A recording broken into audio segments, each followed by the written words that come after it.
Hello बच्चों, कैसे हैं आप सभी लोग। आज फिर हम एक नए वीडियो के साथ आप लोगों के सामने उपस्थित हो गए हैं। जैसे आपको पता है कि मैंने पहला वीडियो जो बनाया था वह विद्युत आवेश तथा क्षेत्र पे जो था, और उसमें मैंने आपको बता दिया था आवेश की परिभाषा, आवेश का सूत्र और बीमा, आवेश का मात्रक, आवेश कितने प्रकार के होते हैं और एक कूलाम में कितने इलेक्ट्रॉन होते हैं। इस टॉपिक को मैंने कवर किया था और इस वीडियो में आज कवर करने वाले हैं मेनली आवेश संरक्षण का नियम, उसके बाद से आवेश का क्वांटीकरण और आवेश की विधियाँ।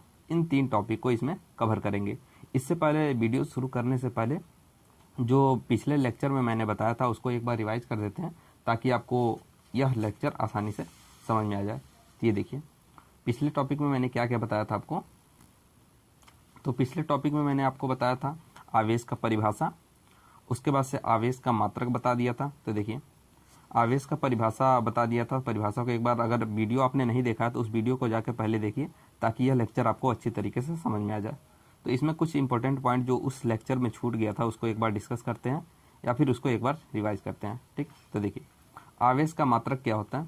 आवेश का मात्रक होता है कूलाम, और कूलाम के लिए आवेश का आपने फार्मूला भी पढ़ा था, Q बराबर IT होता है, या फिर एक फार्मूला होता है Q बराबर N इंटू E, ये भी फार्मूला होता है।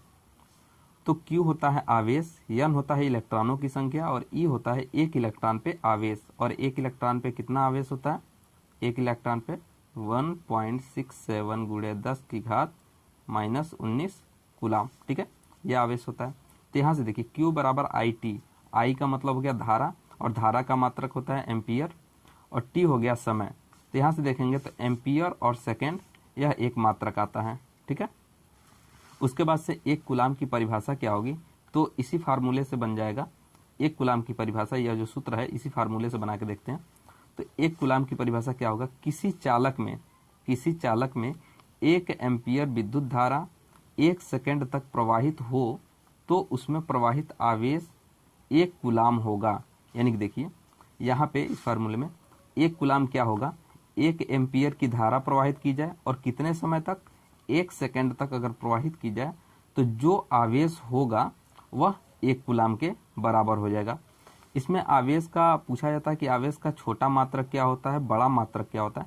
तो आवेश का जो सबसे छोटा मात्रक होता है ESU होता है, स्थिर विद्युत इकाई, या फिर इसको फ्रैंकलिन भी बोला जाता है। ठीक है, और जो सबसे बड़ा इकाई होता है आवेश का उसे बोलते हैं फैराडे।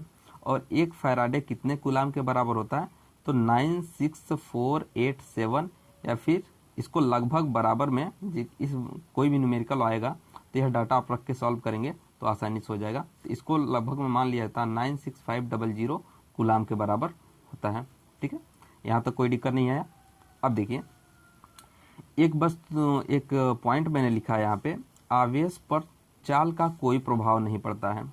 आवेश पर चाल का कोई प्रभाव नहीं पड़ता। इस पॉइंट का मतलब क्या है, अगर कोई आवेश है, मान लीजिए धनावेश है या फिर ऋणावेश है, तो अगर रुका हुआ है या फिर गतिमान है, तो गतिमान होने की वजह से अगर कोई वस्तु का मास होता है तो मास बढ़ सकता है या घट सकता है। लेकिन अगर कोई आवेश गतिमान है, भी वेग से गतिमान है, तो इसका आवेश न तो बढ़ेगा और न ही घटेगा। तो वही पॉइंट लिखा गया, आवेश पर चाल का कोई प्रभाव नहीं पड़ता है।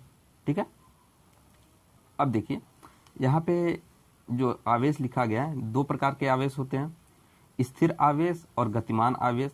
तो स्थिर आवेश जो होता है वैद्युत क्षेत्र बनाता है, वैद्युत क्षेत्र उत्पन्न करता है, जबकि गतिमान आवेश में 2 कैटेगरी होती है। अगर नियत वेग से गति करता है, तो नियत वेग का मतलब क्या हो गया, v नियत यानी कि समान। जैसे कोई गाड़ी है 10 मीटर पर सेकंड से चल रही है तो 10 मीटर पर सेकंड से ही चलेगा, न तो उससे ज़्यादा होगा न उससे कम होगा। तो उस केस में विद्युत क्षेत्र भी उत्पन्न होगा और चुंबकीय क्षेत्र भी उत्पन्न होगा। लेकिन अगर कोई गाड़ी त्वरित वेग से गतिमान है, यानी कि 10 मीटर पर सेकंड से चल रहा था, अभी आगे चल के 15 मीटर पर सेकंड हो गया, यानी कि उसकी गति जो है बढ़ रही है, त्वरित हो रही है, तो उसको बोलते हैं त्वरित वेग से गतिमान। और वहाँ पे विद्युत क्षेत्र भी उत्पन्न होता है, चुंबकीय क्षेत्र भी उत्पन्न होता है, और साथ साथ में विद्युत चुंबकीय विकिरण यानी कुछ ऊर्जा का उत्सर्जन भी होता है। ठीक है, तो इस चीज़ को आप याद रखेंगे। और एक बेसिक पॉइंट है कि अगर धनात्मक और धनात्मक 2 धनावेश हैं तो उसके बीच में प्रतिकर्षण होता है। अगर धनावेश और ऋणावेश है तो उसके बीच में आकर्षण होता है, और ऋणावेश और ऋणावेश है तो उसके बीच में प्रतिकर्षण बल होता है। तो यह सब चीज़ें जो था मैंने पिछले वीडियो में बताया था, तो आप एक बार पिछले वीडियो को जाकर एक बार देख लीजिए, उसमें बीमा भी बता दिया था और आवेश के प्रकार धनावेश ऋणावेश कैसे होते हैं। तो आज का वीडियो शुरू करते हैं, जो आज का टॉपिक है। तो इस वीडियो में देखिए, सबसे पहली बात है जो है आवेश संरक्षण का नियम। आवेश संरक्षण का नियम का मतलब क्या होगा, ये देखिए। तो आवेश संरक्षण के नियम में बताया गया है, आवेश न तो उत्पन्न किया जा सकता है और न ही इसे नष्ट किया जा सकता है। इसे केवल एक वस्तु से दूसरी वस्तु पर स्थानांतरित किया जा सकता है। इस पॉइंट को आप याद रखेंगे, या परिभाषा भी पूछ देता है इसका, तो ये बोर्ड एग्जाम में आ जाता है, तो इसको याद रखेंगे कि आवेश न तो उत्पन्न किया जा सकता है। इसका मतलब क्या है कि अगर किसी वस्तु पे आवेश है, ठीक है, तो उसको उत्पन्न नहीं कर सकते, क्योंकि हर वस्तु किसी न किसी इलेक्ट्रॉन, प्रोटॉन, न्यूट्रॉन से मिलकर बना है, तो उसमें आवेश होता ही होता है। तो उसे उत्पन्न नहीं कर सकते और न ही उसे नष्ट कर सकते हैं। आप कर क्या सकते हैं कि जैसे देखिए, एक ये ऑब्जेक्ट है और यह उदासीन है। उदासीन का मतलब यह नहीं होता है उस पर आवेश नहीं है, आवेश होगा, लेकिन जितने धनावेश होंगे उतने ही ऋणावेश होंगे। तो ए पर धनावेश और ऋणावेश समान है, बी पर भी धनावेश और ऋणावेश की संख्या समान है। तो इसमें से अगर इलेक्ट्रॉन को ट्रांसफर किया जाए, स्थानांतरित किया जाए, इस इलेक्ट्रॉन को अगर इस वस्तु पे ट्रांसफर कर दिया जाए, स्थानांतरित कर दिया जाए, तो इस पे एक इलेक्ट्रॉन अधिक हो जाएगा। और जब एक इलेक्ट्रॉन की अधिकता हो जाएगी, यहाँ पे एक इलेक्ट्रॉन की अधिकता हो जाएगी, तो अधिकता होने के वजह से इसका आवेश इस वस्तु पर दिखाई देने लगेगा, और दिखाई देने लगेगा तो यह वस्तु, यह धनावेश ऋणावेश की वजह से उदासीन था, लेकिन एक और ऋणावेश आ जाएगा और इसको उदासीन करने के लिए कोई धनावेश नहीं है, तो यह वस्तु जो होगा ऋणात्मक, निगेटिव चार्ज हो जाएगा। ठीक है, तो वही कह रहे हैं कि किसी भी वस्तु का जो आवेश होगा वह एक वस्तु से दूसरे वस्तु में ट्रांसफर किया जा सकता है, इसको स्थानांतरित किया जा सकता है, इसे नष्ट नहीं किया जा सकता है, और न ही आवेश को बनाया जा सकता है। तो इस बात को आप याद रखेंगे, आवेश न तो उत्पन्न किया जा सकता है और न ही इसे नष्ट किया जा सकता है, केवल एक वस्तु से दूसरे वस्तु पर ट्रांसफर किया जा सकता है। ठीक है, इसमें देखिए खास करके बोर्ड एग्जाम में ये क्वेश्चन पूछा जाता है, एक कांच का छड़ होता है और एक रेशम का टुकड़ा। जब कांच की छड़ को रेशम के टुकड़े के साथ रगड़ते हैं तो होता क्या है, कांच पे जो इलेक्ट्रॉन होते हैं, मान लीजिए इसमें इलेक्ट्रॉन, बहुत सारे इलेक्ट्रॉन होंगे, तो इसमें से इलेक्ट्रॉन निकल करके इस पे चले जाते हैं। ठीक है, इसका इलेक्ट्रॉन जो है, यह इलेक्ट्रॉन निकल करके इसके पास आ गया। तो आने की वजह से होगा क्या, जहाँ से इलेक्ट्रॉन निकलता है तो उस पर आ जाता है धनावेश। ठीक है, जैसे मान लीजिए यहाँ पे एक इलेक्ट्रॉन निकला, इसी तरह बहुत सारे इलेक्ट्रॉन निकले होंगे, तो इलेक्ट्रॉन निकलने की वजह से कांच के छड़ पे धनावेश आ जाता है, और जो रेशम का टुकड़ा होता है उस पे ऋणावेश आ गया। मैंने 3 यहाँ पे धनावेश बनाया, इसीलिए 3 यहाँ पे ऋणावेश भी बनाया। ठीक है, और समान मात्रा में आवेश का ट्रांसफर होता है, स्थानांतरण होता है। तो इस प्रकार से वस्तु आवेशित हो जाता है, इसी को बोलते हैं आवेश संरक्षण का नियम।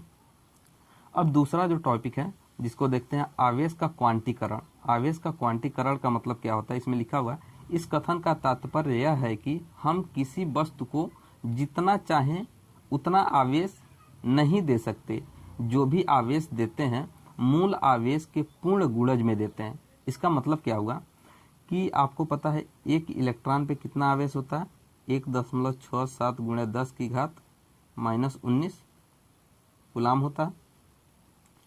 तो किसी भी वस्तु को अगर इलेक्ट्रॉन देंगे, या तो 2 इलेक्ट्रॉन देंगे, 3 इलेक्ट्रॉन देंगे, 4 इलेक्ट्रॉन देंगे, इसके गुणज में देंगे। ठीक है, कभी भी ऐसा नहीं होगा कि 1.5 इलेक्ट्रॉन किसी को दे दिए, 1.6 इलेक्ट्रॉन, यानी कि दशमलव में किसी को इलेक्ट्रॉन नहीं दे सकते। जब भी इलेक्ट्रॉन देंगे किसी को तो उसके गुणज में देंगे, पूर्ण गुणज। ठीक है, दशमलव में कभी नहीं होगा। वही इस कथन का तात्पर्य है कि जो भी आवेश देते हैं मूल आवेश के पूर्ण गुणज में देते हैं।